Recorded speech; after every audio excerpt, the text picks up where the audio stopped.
جزاک اللہ۔ اچھا مفتی صاحب، عموماً سیرت کو جب ہم دیکھتے ہیں تو ایک تو ہے نا کرونولوجیکل آرڈر میں کہ واقعات کے لحاظ سے کہ پہلے کیا ہوا پھر کیا ہوا، اور ایک ہوتا ہے ٹاپیکل پوائنٹ آف ویو سے۔ تو جیسے ایک عام انسان ہے، اور آج آپ نے جیسے فرمایا کہ اگر مسلمان ہے تو کسی نہ کسی درجے پہ وہ دیندار ضرور ہے، تو ایک عام انسان جو ہے نا وہ ڈرتا ہے کہ دین کے بارے میں اگر میں زیادہ چیزیں سیکھوں گا تو شاید میں جو کام کر رہا ہوں اس کام سے میں ہٹ جاؤں گا، اور میں شاید میرے پاس ایک ہی رستہ ہوگا پھر کہ میں عالم بن جاؤں، یا میں مستقل جو ہے نا وہ دین کا کام ہی کر رہا ہوں اور مجھے اپنا شعبہ چھوڑنا پڑے۔ تو کیا یہ ضروری ہے یا ہر شعبے میں رہتے ہوئے بھی انسان کام کر سکتا ہے؟ جیسے آپ کا کورس ہے وہ تو ایک جنیرک تو انفارمیشن اس میں ضرور ہوگی، لیکن کیا پھر ہر انسان اپنی اسپیسیفک فیلڈ کو لے کر اس میں مزید جاتا ہے، اور کیا موجودہ دور کے مسائل کا حل اس میں مل جائے گا؟ کیونکہ جو عموماً لوگوں کے ذہن میں سوالات ہوتے ہیں نا۔ دیکھیں یہ بہت اہم سوال ہے، اور یہ بہت بڑی غلط فہمی ہے ہمارے لوگوں کی کہ ہر آدمی یہ سمجھتا ہے کہ اگر میں دین کی طرف آؤں تو میرے پاس ایک ہی حل ہے کہ میں درس نظامی پڑھوں، عالم بنوں تو میں دیندار سمجھا جاؤں گا۔ میں آپ کو بات وہی سیرت پر آتی ہے۔ صحابہ کرام رضوان اللہ علیہم اجمعین متفق علیہ شخصیات ہیں اس امت کی۔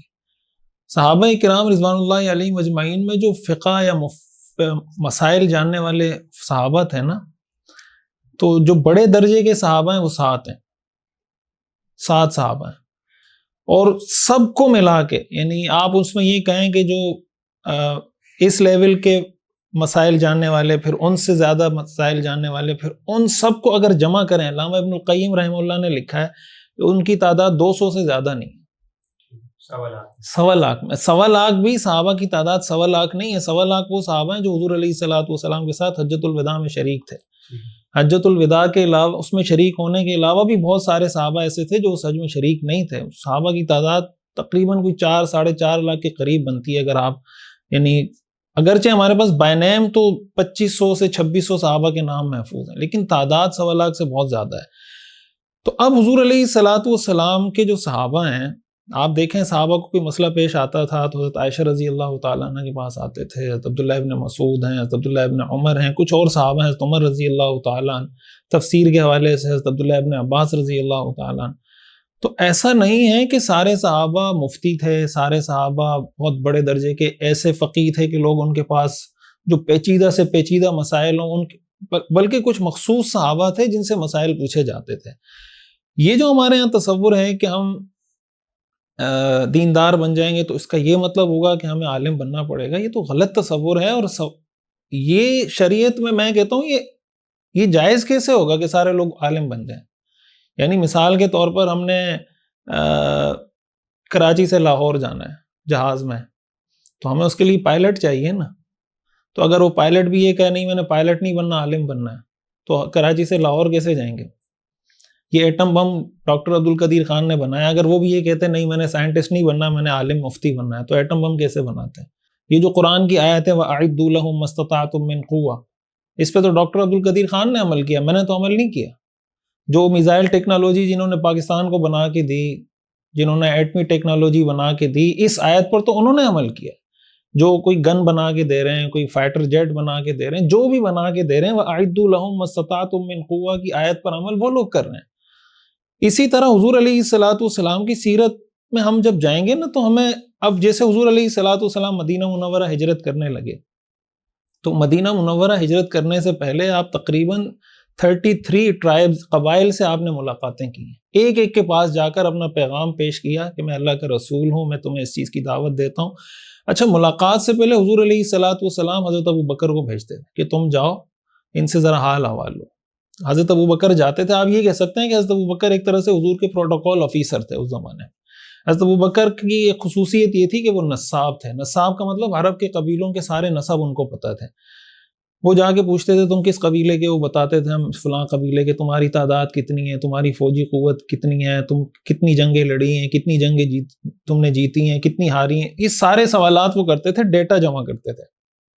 پھر آ کے وہ حضور کو بتاتے تھے کہ میں فلاں قبیلے سے ملا ہوں، تعداد میں وہ لوگ اتنے، فوجی قوت ان کی اتنی ہے، اتنی جنگیں لڑے ہیں، اتنی جنگیں جیتی ہیں، اتنی ہاری ہیں۔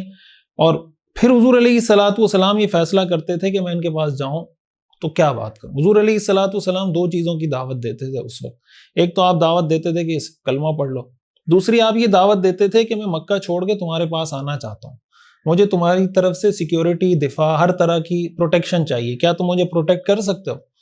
تو اکثر قبائل نے منع کر دیا کہ ہم آپ کو پروٹیکٹ نہیں کر سکتے، as a person, as a human being تو ہم آپ کو پروٹیکٹ کر دیں گے، لیکن آپ کے اس ایجنڈے کے سپورٹر کے طور پہ ہم آپ کے ساتھ کھڑے ہو جائیں، یہ ہم نہیں کر سکتے۔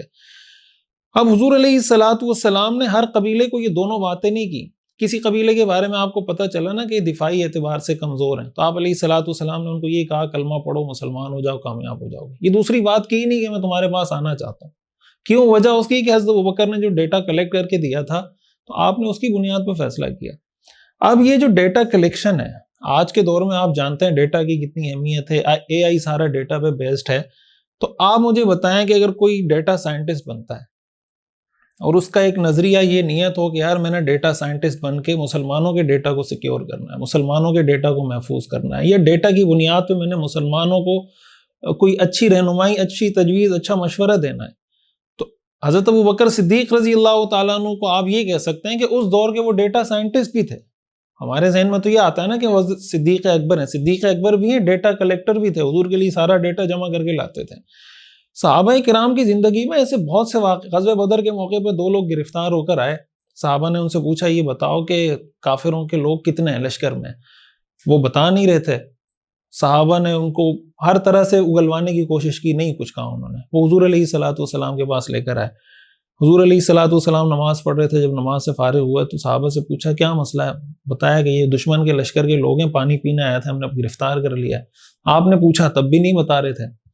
حضور علیہ الصلوۃ والسلام نے سوال کرنے کا طریقہ تبدیل کیا، آپ نے فرمایا کہ یہ بتاؤ کہ وہ دن میں کتنے اونٹ ذبح کرتے ہیں، انہوں نے کہا کہ وہ 100 اونٹ ذبح کرتے ہیں، تو آپ علیہ الصلوۃ والسلام نے فرمایا کہ وہ 1000 لوگ ہیں، اور اس کی بنیاد پر آپ نے اپنی اسٹریٹجی بنائی کہ اب بدر میں ہم نے کیسے لڑنا ہے، 1000 لوگ ہیں، ہم 313 ہیں، 313 کا مقابلہ 1000 سے کیسے ہوگا۔ اب ایسا تو نہیں کہ حضور علیہ الصلوۃ والسلام بدر میں جا کے جہاد کر رہے ہیں اور آپ کو پتہ ہی نہیں ہے، بلکہ آپ نے ان کا ڈیٹا کسی نہ کسی طرح لیا۔ اسی طرح ہر موقع پر جب بھی کوئی جنگ ہوئی ہے، حضور علیہ الصلوۃ والسلام سارا ڈیٹا اپنے پاس لے کے رکھتے تھے۔ آپ کا پورا جاسوس پہ پوری کتابیں لکھی گئی ہیں کہ حضور کا انٹیلیجنس کا کیا سسٹم تھا، انٹرنل انٹیلیجنس آپ کی کیسی تھی، ایکسٹرنل کیسی تھی، دوسرے ملکوں میں آپ کیسے پوری انٹیلیجنس کا سسٹم چلاتے تھے، اور اسی کی بیس پہ آپ فیصلے کر، ظاہر یہ سارا ڈیٹا سے تعلق رکھتا ہے۔ یہ تو میں نے ایک مثال دی، میں عرض یہ کرنا چاہ رہا ہوں کہ یہ جو ہمارے ہاں تصور ہے کہ دیندار ہونے کا یہ مطلب ہے کہ آپ عالم دین بنیں گے، ایسا ہرگز نہیں ہے۔ ہر فیلڈ میں انسان رہے اور اس فیلڈ سے ریلیٹڈ سیرت کی رہنمائی لے کہ حضور علیہ الصلوۃ والسلام اور آپ کے صحابہ نے یہ کام کیسے کیے، تو آپ کو رہنمائی مل جائے گی، آپ اپنے اس کام کو سیرت کے مطابق کرتے ہیں، تو بس یہی آپ کی دینداری ہے۔